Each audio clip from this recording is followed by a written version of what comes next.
Hello friend, તો આજે તમને અમારી શેરીમાં છે ને બધા સફરજનના ઝાડ ને બધા આલુના ને બધા ઝાડ છે તમને દેખાડું. અહીંયા બધા આમ નોર્મલ શેરીમાં બધા ચેરી છે, આલુ છે, સફરજન છે ના ઝાડ હોય. જો આ ઉપર કેટલા સફરજન આવ્યા અને એ સફરજન પાકતા જાય ને બધા સફરજન બધા નીચે પડતા જાય અને નીચે પડીને બધા કોઈ કંઈ અડે નહીં, બધા એમને બધા સુકાઈ જાય. અને આગળ અમારે આલુના પણ ઝાડ છે. હું તમને આલુ બદામના ઝાડ બતાવું છું. આ બધા આલુ બદામના ઝાડ છે. એમાં જો આ બધી આલુ બદામ આવેલી છે અને બધી હવે પાકી ગયેલી જ છે આલુ બદામ. પણ આમ ખાલી કોઈ ખાય નહીં, એમ ખાલી સોના બધી આલુ બદામ જો આ બધી પાકી ગયેલી જ છે તમામ આલુ બદામ. અને આ લાગત બધા અલગ અલગ ચેરી, આલુ બદામ, સફરજન એ બધા અલગ અલગ ઝાડ અહીંયા શેરીમાં હોય.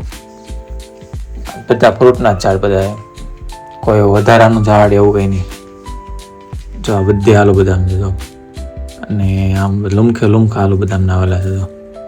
જાણે દ્રાક્ષ કેમ જેમ આલુ બદામના લુમખા છે.